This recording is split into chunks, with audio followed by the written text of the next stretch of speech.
भीष्म पितामह जिस समय सेनापति बने तो रोज 10,000 महारथी मारते थे, लेकिन एक भी पांडव को खरोच नहीं आती थी, तो दुर्योधन जल जाता। भीष्म जैसे सेनापति एक भी पांडव नहीं मारा गया, तो उनके शिविर में जाकर के रोज इस बात के लिए झगड़ा करता। तो भीष्म जी भाव में आए तो 5 बाण निकाल के रख दिए और कहा, कल मैं यदि जीवित रहा तो 5 पांडवों का वध निश्चित समझो।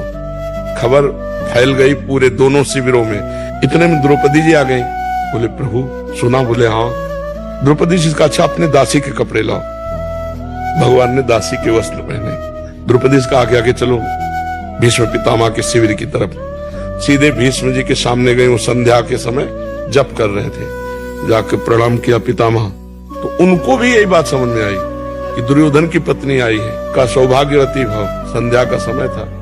तो द्रौपदी जी ने हटाया और कहा कि आप प्रण करते हो सौभाग्य उजाड़ने का और आशीर्वाद देते हो सौभाग्यवती भव का, हम क्या माने कि कौन सा भीष्म सत्य है, सौभाग्य उजाड़ने वाला या सौभाग्य देने वाला? भीष्म जी का माला छूट गया। उनका वो कहा है जो तुम्हें यहाँ लाया है, क्योंकि इतनी चतुराई से तेरे को यहाँ तक इस समय पहुंचाना केवल उसी का कार्य है। भीष्म जी ने जब देखा तो कहा, बेटी तेरे सौभाग्य को कौन उजाड़ सकता है?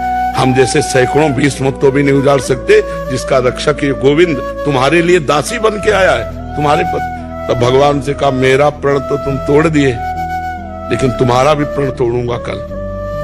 तुमने कहा युद्ध में मैं अस्त्र ग्रहण नहीं करूंगा और कल मैं गंगा का पुत्र नहीं कहूंगा अगर तुमसे अस्त्र न ग्रहण करा। तो भगवान ने कहा ये तो बात हो जाएगी। प्रभु अगर जीवित रहा तो मैं बाण संधान करूंगा पांडवों के ऊपर। तो आप ये करना कि जो ही मैं युद्ध क्षेत्र में जाऊं कल, तो सामने शिखंडी को खड़ा कर देना। शिखंडी आज भी मेरी दृष्टि में अंबा है और मैं स्त्री पर कभी बाण नहीं चलाता।